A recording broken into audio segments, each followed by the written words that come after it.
Not sure how I feel about this lip. It's giving corn teeth.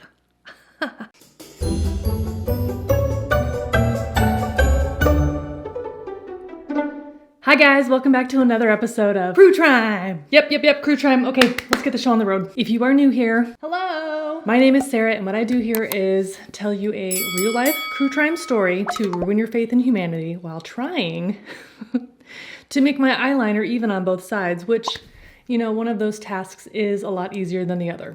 Which one? I don't know. So today's story is about a pizza delivery guy who thought he was dropping off some hot za.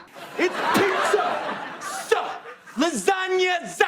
But he ended up with a bomb strapped around his neck in what might be one of the darkest, twistiest, bizarre, complicated, and frankly dark Crue Trime stories that I've ever heard. This is the pizza bomber case, or if you want the FBI's sexier name, it's the collar bomb heist. Strap in or strap on if you're into that. This is the story of the pizza bomber. August 28th, 2003, Erie, Pennsylvania. Picture it. It's a sleepy Rust Belt town with not a whole lot going on unless you're a fan of decaying steel mills or extremely confusing criminal conspiracies. It was just after lunchtime when 46-year-old pizza delivery guy Brian Wells walked into the PNC Bank with a lollipop in his mouth and a cane gun swinging around and a giant metal collar bomb locked around his neck. Oh yeah, you heard me right. The guy walked into the bank like freaking Jigsaw himself had sent him in there. The keys to your car have been force-fed to Bingo.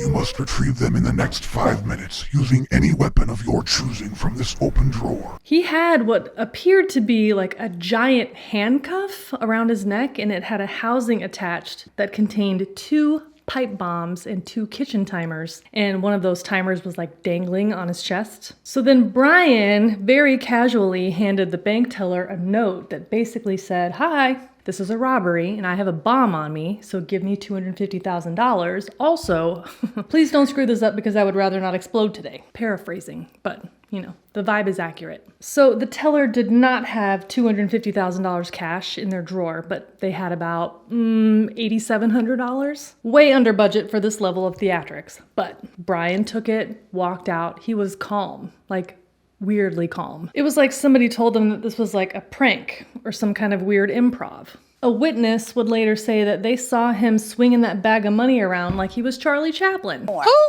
So some bystander from the bank called 911 to report this bizarre robbery bomb situation. And less than 15 minutes later, the police found Brian in a nearby parking lot and they, cornered him. He told them that a group of 3 unarmed black people forced him to put this bomb on his neck, and then they sent him on this timed scavenger hunt to rob the bank and to collect the keys to unlock the device. The police cleared the area and called the bomb squad. So now Brian is sitting there with the police. He's handcuffed and he's like pleading for them to help him. And then the bomb started beeping. Then, about 3 minutes before the bomb squad arrived, the bomb detonated.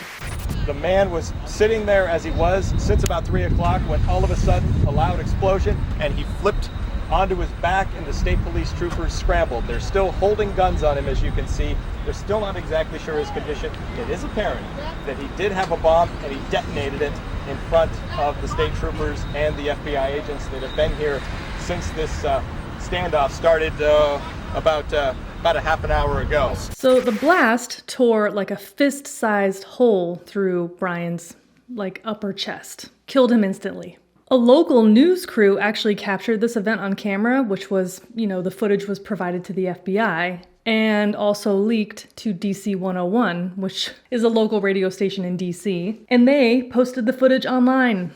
And just like that, one of the strangest crimes in FBI history exploded. Literally. But this was no random act of terror. Oh no. This was planned. So Brian Wells, by all accounts, was a quiet, unassuming guy born on November 15th, 1956. He was the kind of guy you wouldn't look twice at. And I mean that in the least shady way possible. He was soft-spoken, living a very quiet life there in Erie, Pennsylvania. No big ambitions, no criminal record, no wild nightlife, unless you count watching TV with his cats, which, same.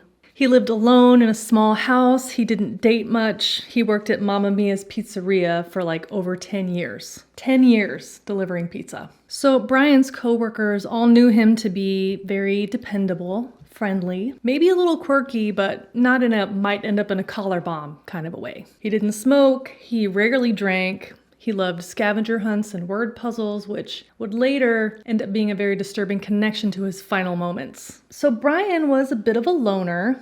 Not that he was some kind of weirdo, he just didn't have a whole lot of friends. His bank account would hover around I might need to skip lunch territory. He actually kept a log of every dollar that he spent in a notebook. Never married. No kids. So he wasn't connected to any criminal activities. So when he ended up with a collar bomb locked around his neck, everybody asked the same question. Was he somehow in on it?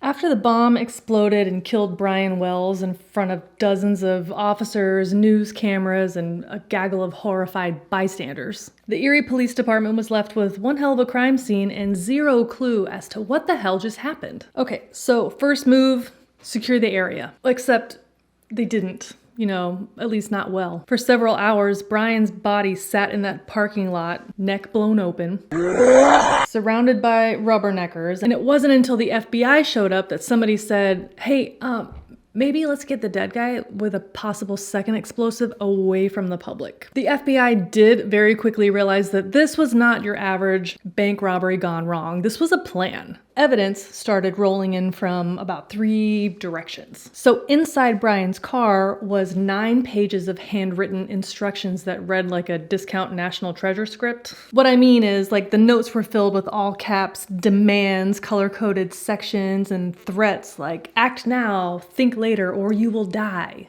Okay, Jigsaw. You gotta stop. Oh God, is that your fucking bone? So the handwritten instructions told Brian to drive from location to location, each with his own task or clue, promising that if he completed this full circuit, he would get the keys to unlock the collar bomb. The final note literally said, bomb has been activated, it will explode, in case he wasn't already aware. The problem was this scavenger hunt was impossible to finish in the time allotted. It was designed to fail, and that means that Brian was never supposed to survive, which also means that somebody wanted him dead on purpose. And that flipped the investigation from what went wrong during this robbery to who orchestrated this human trap. So the collar bomb was disturbingly well made. This wasn't your garden variety tinfoil and firecracker homemade bomb. I mean, we're talking like heavy duty locking mechanism, multiple decoys, wires, switches, and even a little timer that beeped just before detonation, and it was packed with double base smokeless powder and shrapnel.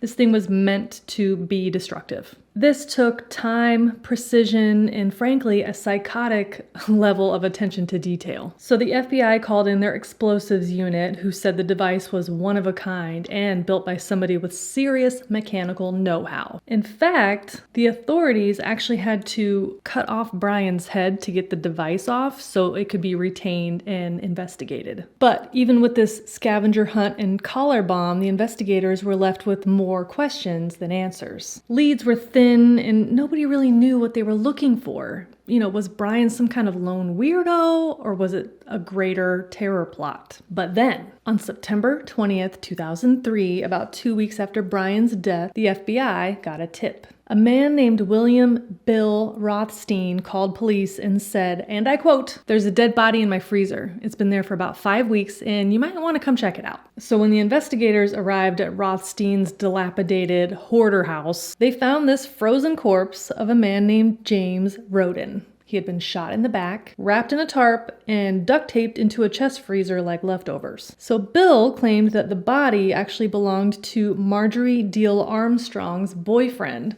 and she had killed him in a dispute. He said that she begged him to help her get rid of the body, and for some reason, maybe boredom, maybe trauma bonding, maybe a shared hobby of murder logistics, he said yes. So with that information, the police landed on Marjorie's doorstep with some questions. But let's start with our own. So who the hell was Marjorie Diehl Armstrong? I'm glad you asked. Born on February 26, 1949 in Erie, Pennsylvania, Marjorie Diehl Armstrong came from a very affluent, respectable, old money family. Her father, Robert Diehl, was a super successful business executive and was very well known in the area. The Diehl family was considered a pillar of the community. You know, they donated money to the opera, played golf at the country club, you get it. And Marjorie was smart, like really smart. She graduated at the top of her class, and then she went on to earn a master's degree in education. And in her early years, she was the kind of person who people thought that she was going to go on to do something great. Spoiler alert, she did not. Instead, Marjorie's life was essentially a spiral of mental illness and untreated mania and a murder resume that would rival a Bond villain. She had been diagnosed with multiple mental disorders, including bipolar and borderline personality disorder, but she rejected the diagnoses and refused to take regular medication. And if there's one thing you don't want in your neighborhood, it's a brilliant, delusional woman with access to firearms and zero impulse control. But because of her family's standing in the town, Marjorie was described as eccentric, not dangerous. Nothing to see here. So Marjorie's relationship with her father was strained. She resented his control, his judgment, and his money. Now, his estate was massive, and as he got older, he made it very clear that he planned to donate the bulk of his estate to charity, and not to leave it in the hands of his unstable daughter. You can see where this is going. So by the early 2000s, Marjorie had kind of burned through most of her respectable social circles. She was unpredictable, controlling, and openly hostile to anybody who challenged her. Did I mention that she shot and killed her boyfriend in 1984? What? She shot him 6 times, in fact, and was acquitted on the grounds of self-defense. She shot him as he laid down on the couch, by the way. Any of Marge's high school or college peers were avoiding her or were flat out terrified by her. So, Sunday brunch was off the table. So instead, Marjorie found herself in social circles where her manipulative, dominating personality could flourish without judgment, which was pretty much like the underbelly of Erie, Pennsylvania. She wasn't just around shady people. She was recruiting them. So, enter Kenneth Barnes. Ken Barnes was a local crack dealer and occasional TV repairman, multitasking king. And Marjorie had actually hired him to perform work as a hitman for her. Wait, what? So Marjorie had been sniffing around this undesirables scene in Erie for some desperate, unstable, and easy to control, especially with a large sum of money, type of person. So with Ken, Marjorie floated this idea of murder for hire, and instead of saying, "Ma'am, that's a felony," Ken basically said, "How much we talking?" Well, how about $250,000? So, Marge had this hitman ready to go, and she was on a mission to kill her father before he could give her inheritance away. So, what the hell does that have to do with poor Brian Wells from the beginning of the story? We're going to get there eventually, I promise. But first, we need to back it up to this Bill Rothstein character. The guy with Marge's dead boyfriend in his freezer? Well, Marjorie Diehl Armstrong and Bill Rothstein met decades earlier. Sometime in like the 70s when both were students and still high on potential with functioning brains. They moved in similar social circles and similar academic circles. They were both super smart and they had upper class Erie roots. Both were known for being a little off. Marjorie was the brilliant, manic, future valedictorian with a sharp tongue and sharper mood swings. Bill was a reclusive tinkerer, highly intelligent, socially awkward, with a gift for mechanics and a low tolerance for other people. They were drawn to each other in a way that only 2 future Dateline episode subjects can be. They were never married, but according to investigators, Marjorie and Bill had an intimate relationship that stretched across decades. They were essentially codependent, emotionally, intellectually, and criminally. And things started to really unravel when Marjorie's mental state took a nosedive and she was planning this hit on her dad. So guess who she turned to? So yeah, they were on again, off again, but they had reconnected in full force in 2003, just before this pizza bomber plot took off. She needed to adios her boyfriend James Roden and her father Harold Diehl. She needed someone to build her a bomb, and she needed people too dumb or too desperate to say no. Now, Bill was her go-to person. Not only was he still obsessed with her, according to some of the investigators, but he was also one of the few people in Erie smart enough to build this actual collar bomb, and arrogant enough to think he could get away with it. So, if you believe the FBI and most of the evidence, Bill didn't just help Marjorie. He co-engineered the entire bank robbery plan. He was the bomb builder, the logistics guy. The let's lure the pizza guy out to a fake address and then trap him in a death necklace guy. Now, what's especially eerie is how much power Marjorie still held over Bill, even after years apart. After she killed James Roden, she called Bill, and he came running, not just to help, but to store a body in his freezer. He later would tell authorities that she threatened him, but, Bill was spineless and digmatized. Well, finally, he did call the police about harboring a corpse, and he said he was terrified of Marjorie, but he left out the part about being a co-conspirator with the bomb. Okay, so the police have now showed up to Marjorie's doorstep, and they're asking about James Roden. Well, she admitted to shooting him, but claims it was self-defense. Girl, again. So, after Rothstein's freezer surprise and Marjorie's arrest for James Roden's murder, the FBI started looking into who else she had been talking to. And that included combing through phone records and witness statements and tips from locals who were like, oh yeah, that lady's nuts and she hangs out with drug dealers. So, Ken Barnes's name came up more than a couple times. Now, the funny thing is, Ken Barnes wasn't even on the police's radar in the aftermath of the collar bomb explosion. But while the FBI was busy chasing dead ends and trying to figure out if Brian Wells was a victim or a co-conspirator, Ken was out there selling crack and watching the whole thing unravel like it was a Judge Judy rerun. My opinion's the only one that counts. So, how did he end up implicated? I mean, simple. Ken got arrested on unrelated drug charges. And then he folded like a lawn chair. He blew that case wide open, telling them more than what they asked. He told them that Marjorie Diehl Armstrong was the mastermind, Bill Rothstein built the bomb, and Brian Wells was involved, but he thought the bomb was fake. And what was Ken's role? Oh, well, he had been hired by Marjorie to kill her father in exchange for $250,000 cash. He later told the police that the entire robbery scavenger hunt bomb plot was Marjorie Diehl Armstrong's idea. According to him, she needed to raise this money so that she could pay him to kill her father. So she could inherit his estate before he gave it all away. And part of Ken's role was to locate some simpleton that they could trick into robbing the bank for them. So according to Ken Barnes, local crackhead hitman, Brian Wells was aware of some of the plan. So the story goes that Ken's associate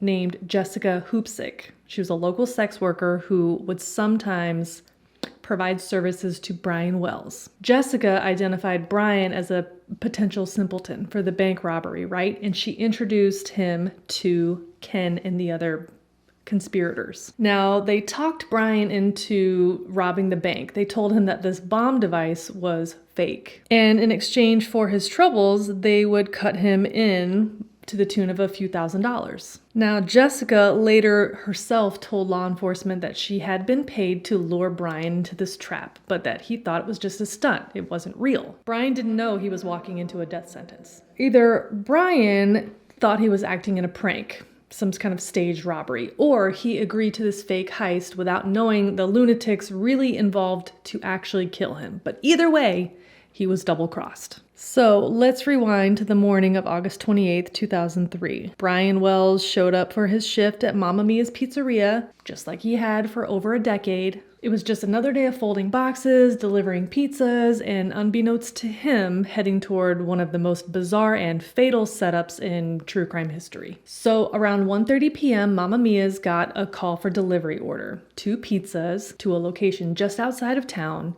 which was a dirt pull-off near this TV transmission tower at the end of a dead-end road. Totally normal place for a pizza delivery. So this location is where the trio of shitheads, Marjorie, Ken, and Bill, lured Brian to carry out the first stage of this twisted, multi-layered plot. Rob the bank, collect scavenger hunt clues, and then, die if you screw it up. Then Brian went to PNC Bank, handed the teller the note about demanding $250,000, left with just under $9,000, way less than expected, and the heist was already failing. He was calm, remember? Weirdly calm. Surveillance footage showed Brian lollipopping his way through the robbery like a guy who's trying to act chill at a hostage situation. And this adds fuel to the theory that he thought it was a hoax until the beeping started. When he was caught by the police 15 minutes later, he told them, "Somebody put a bomb on me. I'm not lying. It's gonna go off." He was handcuffed, forced to sit on the road, and surrounded by officers who weren't sure whether to help him or to get the hell back. They waited.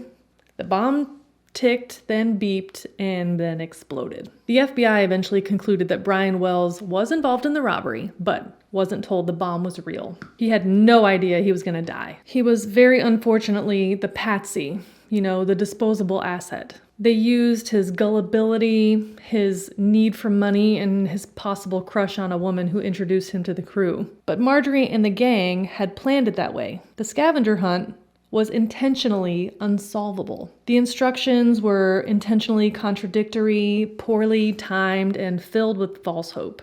It was a cruel, deliberately unsolvable maze of busy work that was designed to stall, disorient, and prevent him from getting rescued before the bomb could go off, guaranteeing that he wouldn't survive and rat them out. So Marjorie was charged in 2005 for killing her boyfriend, James Roden, the one that she shot in the back and shoved in the freezer like he was Stouffer's lasagna. She did enter into a plea deal and she tried to use her mental illness to reduce her charges, but she was sentenced to 7 to 20 years in state prison for that murder. But we are just getting started. In 2007, the federal government charged her for the collar bomb plot, slapping her with a fresh lineup of charges, including armed bank robbery, use of a destructive device in a crime, and conspiracy to commit both. She tried everything to wriggle out of it.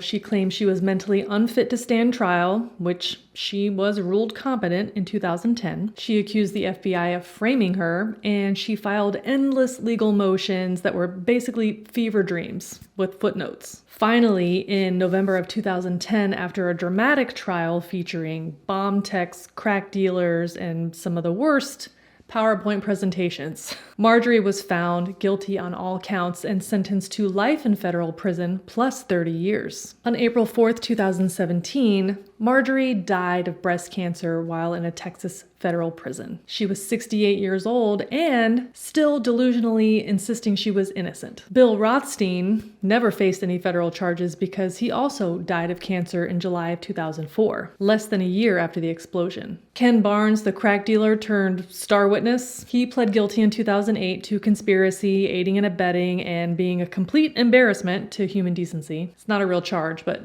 it should be one, right? He was sentenced to 45 years in prison, and he's still alive and serving time, likely reminiscing about the one time he almost got paid to kill somebody's dad, but blew it by being bad at crime and secrets. Brian's legacy is complicated. The FBI maintains that he was in on the plot, at least partially, thinking that maybe he would get some fast cash, a story to tell, and then head on home to his cats. But his family and a lot of the public still believes that he was 100% a victim, that he was set up, lied to, forced, and murdered. And when you're watching the footage and listening to his last words, it's gonna go off. It's hard not to believe that whatever he thought it was, he didn't think he was gonna die. And that is the story of the pizza bomber.